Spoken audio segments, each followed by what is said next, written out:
Tunila hi topic diri sila the gift of Christmas. To say doing. What do you think is the best gift? Til ita bang til pi ju kapen ta hoi pen ta man lu pen ta di to say doing. Azoa iho Bible chang simnun jong hin say te in. Isaiah bung ko chang gup chang sigi chu hin simpe win. Ilai chu now sen khat apengin chapa khat e ki pe ve chapa khat e ki pe ve ala tua Isaiah bung ko chang khat chang ni chun Zebulun le Naphtali gam mulim sangkhal noya hon kwa lo pita amu ding a hi din Matthew bung li chang som le sagi lang som le thumlam ko vet ki na hele paka Yesu Christa chu ong ki khan lit phanin Nazareth na hung selen chu Capernaum town ahin Capernaum agachi agachin agachengine hechi Capernaum ma agachen pathin na to pakai na to ahin pat na chun Zebulun le Naphtali gam ache masape ne izina jo Bible in Zebulun le Naphtali gam chu sagawa muthim sangkhal alawa ala muthim gam tia anase hilai gam chun khowa lo pi ta amuta ne pathin thangwan hala na ai le ibola hilai chu muthim gam ti ham de chu o ola hin se deu Paka Yesu Christa chung chang thu hi a detail hi yong la them khat na hon na ga he de gadin general idea kha wanoli si na ho hin phut do mi tam cho Muhammad thian lang za chom Buddha hen lang na ho hil ailawa the founder of religion mi tam cho I want value hen ama ho zo si chung chang thu hi le khayong ki ji lo Ama cho ata ham alawala Muhammad cho ata ham Buddha cho ata ham athilo cho diam dia na kumsan debatable issue yang umlo cho jong le ama ho chung chang a personality chung chang tu yang le khang de lo cho issue yang ma cha umlo cho ayam paka Yesu Christa chung chang tu a le khabu ki sin hi asang wal cho dat mom ta khat tho cho na gel dinga kilom ta ka The most controversial person on earth is Jesus Christ. Và nói lên sẽ na atut ki say tap penda cho paka Yesu Christa. Alai bola ho dang ho phut do ho ama ho discuss ki bolo debate ki bolo issue umlo paka Yesu Christa chung changai le khabu izat ki si ham na. Bible college kyo se epon tin lo church library kyo se epon tin secular library government lekha bookstore hong chi lehan paka Yesu Christa chung chang thu akizi na kimudi ya Ebola hi vanole se miching mithim hon ka he ti ho hin paka Yesu Christa a het thelo ham itile ama thu asai jeng mam hilai ta chun pathin di ta hu hing pu di ta ahi ti jo phut che cho na ti lo ham le Christology Ama hi mihim zong in 100% human. I le divine tikecho 100% God. Ahi kinin. Yechu khabe bila. Bible college student hon. 100% man, 100% God. Eche 100% jiko mala 200% tijin. Jesus Christ paka Yesu Christ 200%. Yang choi di kuma to na mai. Paka Yesu Christa hi mitam ta miching mithim an het lo Greek scholars tulaya Aristotle it is theory and philosophy tam ta izin hong hi Greek te chi na ngen Greek philosophy ngen ama hoyong chun ama khanglai paka Yesu Christa khanglai ai paka Yesu Christa khang kichaya chu ama hon he chi miching mithim hon paka Yesu Christa hi iti na sevam atle mi gol sang mai maya ba un het gol sang hoi ta alwa ale gol sang phata an se je jong le Greek te jun Gnosticism ati Gnosticism ge de jo miching mithim ho bovin pathin amu ding he ge de jo Gnosis ati le wisdom alwa knowledge ati Heji vanoli se le thim lang nei zo se chu hu hin chang ding ai wanga anei zo lo ho chu hu hin chang lo ding hi tiang an se hilaya chu Jesus Christa pang lo cha mo han ai ile Hiji Yesu Krista cho ahung pe na ko na tu ni ya mitam tan an het hil alwa ala adi ta ayong an sei do thelo chu ei ho dinga hu hing pu ai ta ne tu la pa na hi the gift of Christmas, that is the Son of God. It is say the way. Zinga in tempat is say that pagka Yesu Krista chu yetia hile tu ni a hung ping ham alwa tu pa na hung ping ham so Galati bungli changli to asip the fullness of time apart atin pan atin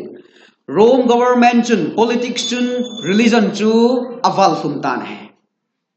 religion ki chu a the the pon hoi ten Rome government a hat be se je chun Rome til bol chu pathin til bol anaki ngai tu in Rome leng te chu amhon an ho ta hi chun religion jong chu hoiten ache thei ta poi jong la thagaw lama chi ve na ai judami te chun adan thu chu amhon practical ta jui puting ding ati wa hala ta sa na zo thei pon ale Greek te chi le thien na chun pathin a hol wa a hi le amudi pu bi nei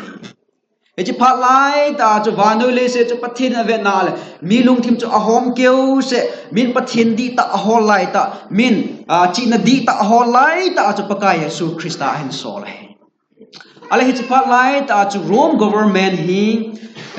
Roman Empire chu thunei a hi jewa chu ama hon chile wal na transportation communication e pi yong lam pi ho chu hoi ta se mu chu eon tu lai pakarno de ti ama hon ana se mu he Rome government chun phadikai cha sakol kang chin ding aje chu hichho chom lo wa hele sipai ho chu ki thot thelo alwa hele traveling chu ha sa ding ina chu Rome government phadikai cha anapo alam rin dong lin ta ana sim wa hichipa lai ta cha pakai Yesu Krista ahunga hele Paul te ho hin se yu so many hon heji hin na thu pa chu gangchel chala apo wa lampiang nom ta ta che wa chong le lamka ayong migucha michom talo wa heti a cho pakai Yesu Krista hinna thu pha cho gang chala ban noi le sin ai ki the za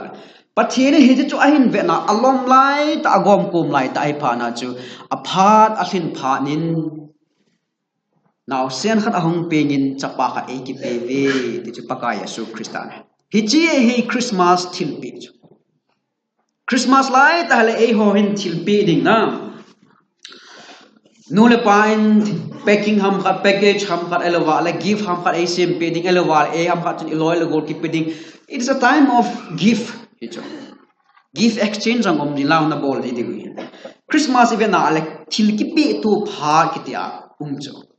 ale e ho hin ipe pau bo chu ilungwa uma e paka Yesu Christian e ho ipe ham ti hu ki yel do be se ta pon tu like Christmas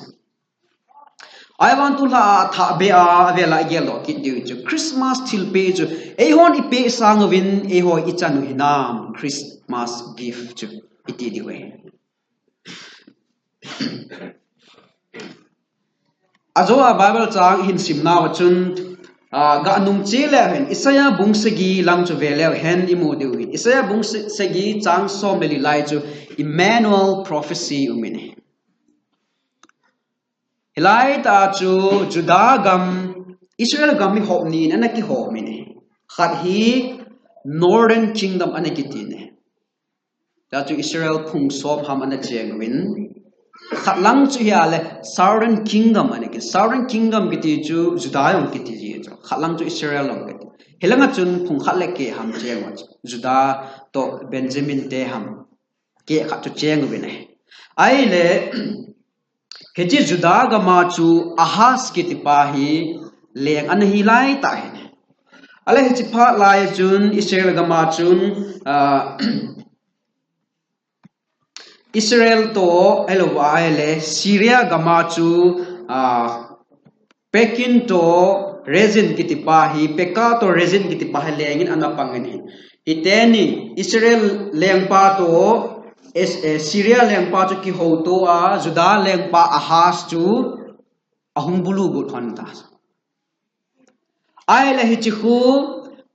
Ahaz in a head phana Judah lengpa na head phana chu kichabe se jengai ta a kichat lai ta khu Emmanuel prophecy giti pathin ei pi ve ti prophecy gau thilmu al kitep na khu hum ki pe chu Ahaz lengpa lai ta cho pathin in Isaiah ko wa wo se chin lang Ahaz lengpa ho ki ho pi in na ti cho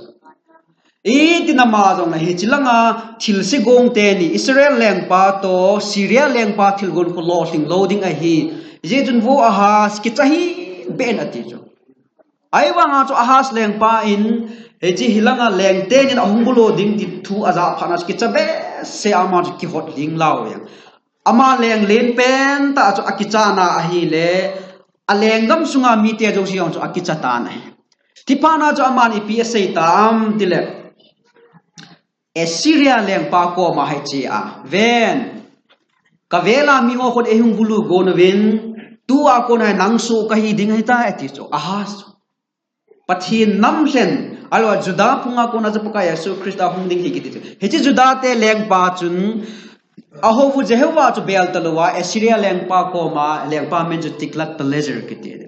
ama ko ma chi aven ki tu tunia ko na suwa ka panding sana yong tam ta khain choi pin hi choi kila in lang hungin lang nei ki thopin hele Israel lengpa to Syria lengpa kon ehung bulo ding hita heji chun hung ki thopin ti chu ai le hitia asai phana chu pathin dung ham ta pathin Ahaz chu ama bel dinga ade hiwanga Ahaz chun pathin bel talo Isaiah thim gao pa thu ngai talo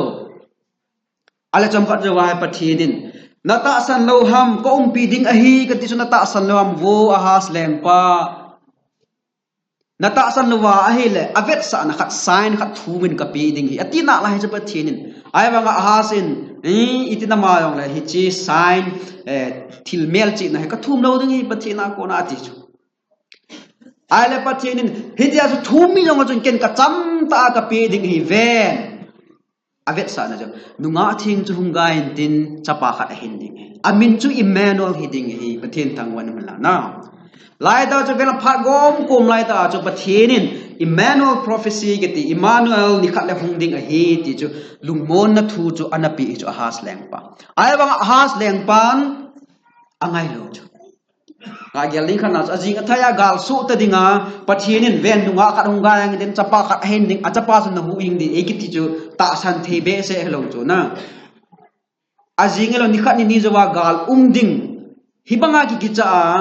e hu hing ding pa chu tu ayong ping lo lai ti da khat Ahaz chun tiam khana so gel ding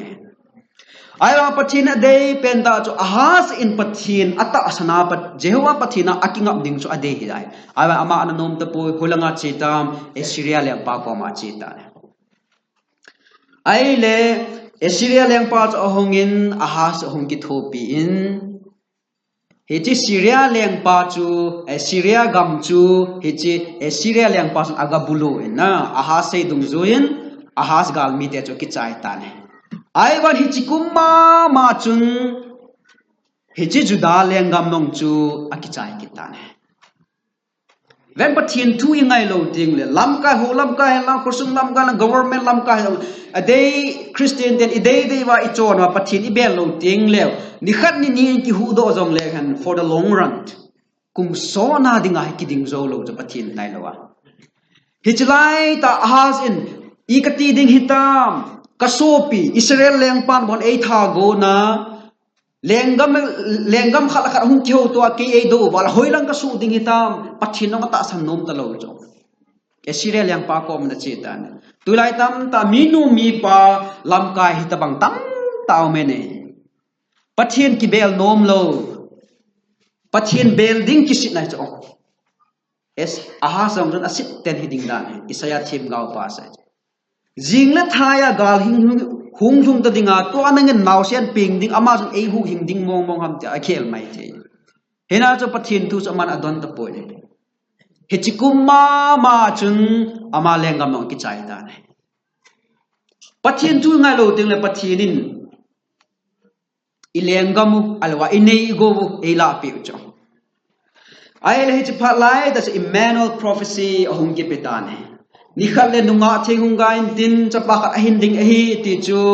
after 700 years kum jasagi tabang jo wa hin hi chu ahungui hlungin he chu hewan tu na iman hoi ta ne David in sung alwa Jerusalem ma chengte thu aniki pe chu tunin eho Jesu Christa ata sanjal Emmanuel pathin eum pi ve ti vet sana paka Jesu Christa eho ajong haitane Judate a keu se ahipon eho ajong haitane he aile aban chun vekile Isaiah bung ko lang chaitana zo a Bible chang sim chu muthim sangkhal noya ten khoba lo pi ta amuta ve ti chu imu he helai athusim du chom khaga sei ki no hiten sort la ya chu sort like it la Bible khang lai ka tin a hin 700 BC tin ham khat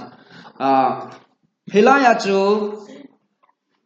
karang nom lo na gari yang nom lo wan leng yang lo hin Asia langa ko na lampi khat hong Israel gam chu ahin ho pain Iwan ya the Mediterranean Sea ki tuipi len ki chipanga ko che Israel gam kum bi aho Africa langa che Asia pun Europe ma ko na hong ki pana Israel and ho pa Israel to Asia heji apal tan ki na Africa langa che ai le heji lampi chu English as a Maris ki ti Bible chu the way of the sea ki ti ai le heji lai ta chu ipidam ple heji khang la ya chu heji lampi chu athupi dan chu commercial business road an he chu ai le he chu continent thum aloi kop chu connect about Asia Europe Africa hi chu ho connect chu khat bu alo mai chu it's the way of the sea it's the Mediterranean Sea panga an che lampi hui chu ale la ho mi ki ve mi zo se Europe ma ko na Africa che no Africa ko na Asia che no mos apal le je hi na chu la chu mun thu pi pen ta an he ta chu Bible khang la ya chu ai le hi lam pi hun phai cham khat azot pa ga hi chi phai cham chu Megiddo ki ti chu Megiddo phai cham azo pa in Africa langa ache pai pajin ai le hi chi phai cham chun gal anaki sa jeng ji ve ti ibola gal ki sa ham mat le leng le lal zo se chu hi chi lam pi chu to pha te ding ti anagu ai chu hi chi leng hi chi lampi to pha leng pa chu housing ai aji chu business road commercial road ato pha tax akila ding thil do se chu amana control jena Egypt te leng khanin anasai na a chu hi chi lampi to pha chu gam som gam jakhat to pha to kibang hi ti chu he na chu hi chi lampi as anaki sat jengwa at least 35 words galpi som thum valve ni kisan ni chilai jo he chu Megiddo phai cham na kiti jo ga ni kisan ni Megiddo chi sei po wala galmun anahi jena chu John in thupun aji a khu Megiddo hen sei kit jo paka Yesu Krista ahung ting le hi ama ahunga gal hungum na diang khu Megiddo ma hai Megiddo phai cham mi jina khu Armageddon war kiti ai Armageddon war chu holaya umding ham pla Megiddo phai chama chu umding ai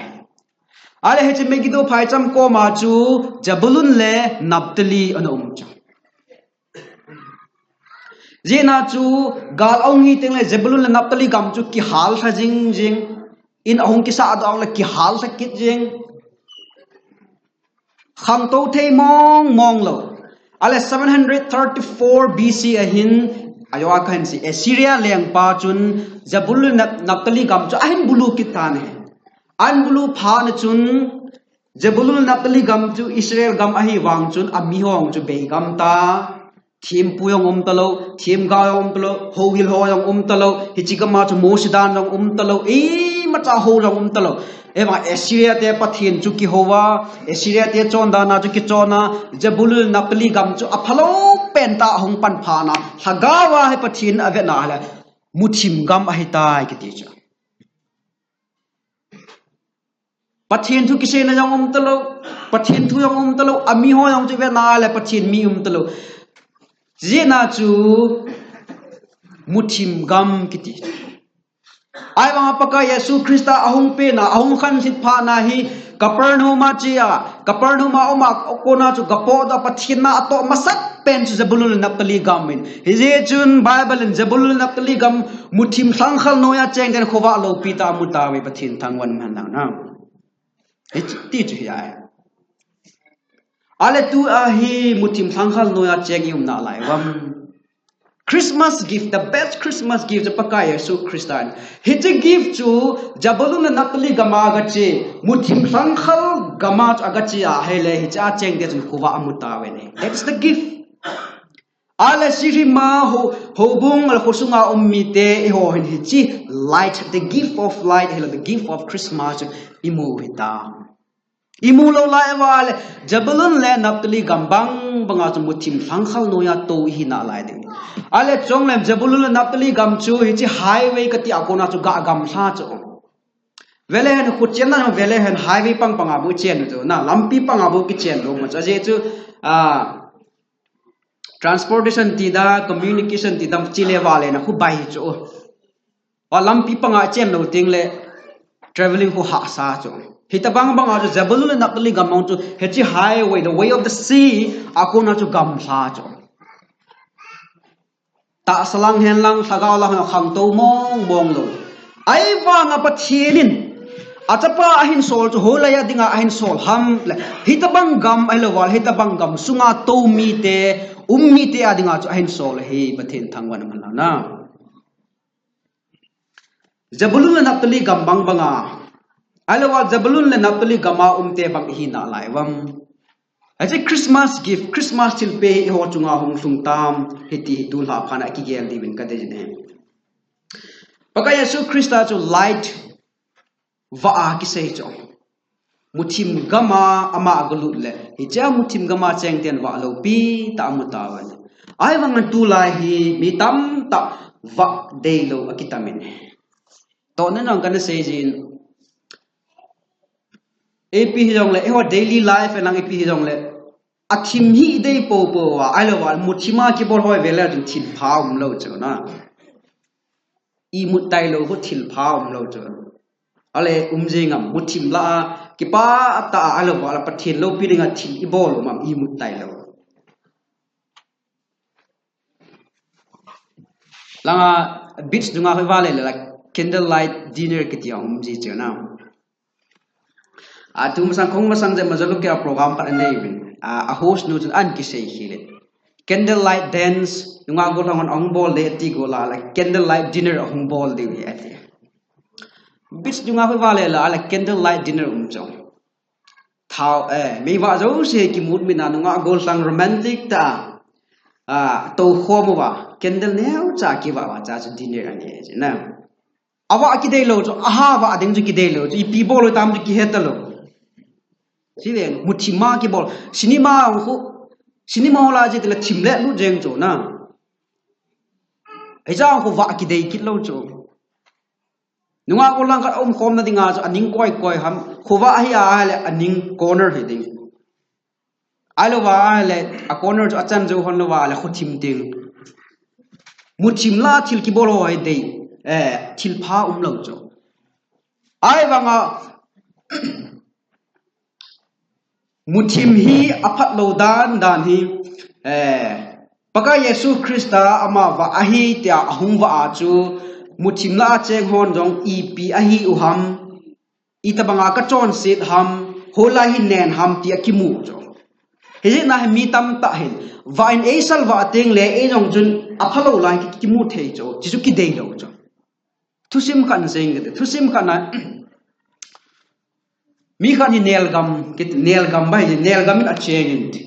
zan ahung hin zana chu itam agil hung kel jo agil kel be sadma candle hen vai akimai le la biscuit ti dham chang ha amun chang ha cho Allah don gil kil be se ga ne go na le athana no meti ja alunga do meti ja aphalo la amun apai ta chom jo aga la akina ane ki go na a candle line as aga na athan anum kit anase kit chima ma apai kit ta aga la akina he chong asima ma an he kit cho akon kon na jo apai chai ding tha na chu man a candle chu amut lia bon je ke cha ne ta hitamang chilbol tu kitam chu Christian te ta ta hiji candle light candle wa chun aphalo lai amu sa aman chu dei talong cha tulai mitam ta pathian thun e khat kha tin ki dei lo cha kwam khan in chon sit asai tin le ki dei lo cha wa chui chunga hong luna pathian thun in salwa e yong I chon sit lai ki mu do tin le ki ngai nom lo cha that's why jina chu mitam ta gilza hung nom lo yong mi ma cha you feel judged church a mitam ta hin itham aki chung thu akisiat kiti umji cho khawe bela whenever you feel judged by the Bible to correct bol di lo na eile e correction ki bol ding ngai khatwe bela ke jong nang jong holam kai hoi jong le khatwe bela Bible isima khom khat thu chi ngai ting le eile le e doi le khana umji cho that is the time of correction hiji chu hi wa apat chom dan chi ai wang I hon I de lo ji wa hi chi pa chi chu aban chi ki ngai nom ta lo chon hele nel ga ma achang se am pa a candle chu ki mu li a I de za ki ni ai ta chi chu e na wa hi ngai lu ngai paka Yesu Krista chu hi je Zabulun na Naphtali ga ma cheng te ring wa lo pi ta he ta ne vele hen pathin ho masa ke ti ho hi chon sibel bul jong le khan to na khat cho ta salanga jong khusung lain ki sen la le khusunga hi mi hi gen thei le ong la pathin a he na pathin na to a ho in a kai gut ding la ain ko ho vele midang to ki hit na khat te chu midang sang aphai wang katingam me hi jong le pathina ki pio ho vele ahin ko ho sei thei lo ai wang a mu thei khat aki chom khat te chu pathina ki pio ho vele isu Bible to ki tu ya minu mi pa pathin na tong ailowa le akham khama koi ma cha sei phat chang hi zong akham khama pathin na tong ko vele chun a insungwa ho phat thei na khat te chu ama ho khangin hi jong le acha te atu te khanga chu aji chu pathinin I chon sina yong la pathinin a khangup khangsagi a avil cho na chi insung I chon phana yong pathinin hi chi khangup khangsagi hi chi family chu avil hi ja hi Genesis bungsom le ni achu pathinin Abraham ko ma chu namlen ta ka so ding nanga ko nai vanole sit phat thei ka boding nang phat thei bo te chu ken phat thei ka boding nang sam se te chu ken ka sap se ding a hi ti chu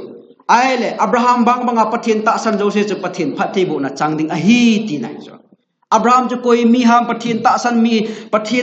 mi hi wal phat thei na I chan ding a hi ti chu that is the promise of God unconditional ai chu ala velen hiju ga ki sei saw ben la hum le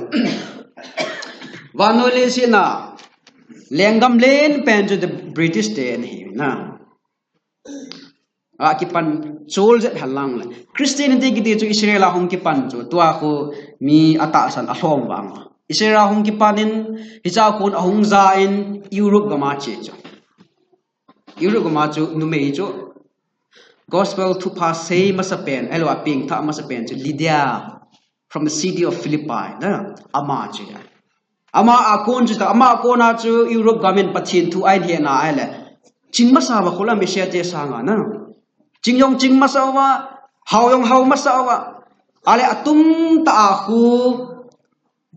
Roman Empire la ya chu Rome te khang la ya chu Rome leng pa chun Rome mi te keu se lo agama meeting mi them lo mi har ho chu adon khoma military training na pi u chu hichilai ta chu British gama ko na hu mi tam ta hu chu Rome se pai dinga ama ho kile phanwa England hu Christian ki so ta chu ale koilen sapang te achim pene ti ta na mila in ti du ha le miching holen sapang te achim be sapang te ti gu to I England te ko ni ama ho aching pene ki ti cho hole ko na chin akila ham sei bang ma jo Christian hi ma saw cho midang dang sama alamon Christian ei pha no wa Bible asimu wa le Israel te din mun chu pathin nam thlet hi ti a he no cho ma mo he na Israel khu he je British anangai England te anangai lu no cho anangai lu no wa hele pathinin Genesis bungsom ni a ase nang phat thei bu ho chu kin nong phat thei ka bu ding hi ti khu British te chang wa English te ena van noi le sit hen po chla amo leng ma su ni sa jong sum ngai poi ke ti chla na British Empire a chu ala cham got jawa Brit chi England a kon chun pathin thu ahung kin America a chi cho America a chi a hale tu gi ya America te pathin pha te buwa van noi le sit na ama ho thu nei pen chu ale e ho in chen dan khu chin dan in vekil le hen Christian anahi maso ve po le itamang richon se tammen lang ju kham tamong le pathin phat the abu na khat te te dong hi 170 Christmas Emmanuel tan officer tam ta zakhat walong imuwe ei ho phat ji ai poi pathin ina hen masa ji wa chu pathinin inu ipa ipi pu te phat na chu ei ho chunga abu hlai pathin thangwan men tu nya ei ho clip sa pi ding om poi pathin thangwa na diu go ya pathin he masa di ri so pi ho ei ho lo so pi ho pathin he masa hi chu ei ho sanga khang to chu Manipur langa iso pi ho ti le a ei ho sanga mo pathin he masa chu khang to masa chu khu hi do ong le ewanga pathin hin ho pat naw ka ti pathin he masa po chu khan to na khat ong in sunga yong gen thei le ong le pathin he hi chi va en asal va na gam chu khan to na khat au me om te a hin ho wa mi ki pa mi ham ai lo wa le achan chunga milung hlai mi ham ai lo wa hele thizong leng kathagao hin hu hi pathin ko ma chol nu ding hi ta confident ta ningling ta hing mi cho mi tam ta sumle pai ne le go dim se dong la mi cham na nei lo wa mi hin hu mang cho chu i ti ham amo wa chu hat lo wa ham amo chunga chu Krista wa na hat lo wa ham ole Christian asal wa lo lai ham ti igel de ai wanga ka sei bangin jabulul na kali gam min anoi se pen ta gam chu hilaya gam mi te chun wa lo pi ta amuta wen hi is paka Yesu Christa and that is the gift of Christmas ale tunia nule paten e hon e bol thei pen to chu e hon hi chi wa hi nei ta wale insa in thang te hi chi wa hi pe te sei so no hi te ale wa ichnu elo wa icha te chu Krista hin na nei lo lai elo wale hi chi wa in asal wa lo lai au ma ale hi chi wa hi pe te that is the best Christmas gift ale hi chi gift hi ichan na ichan khaw na athu chomin thu chang chomin ki se na hi chi hu hing na ki tu khaw na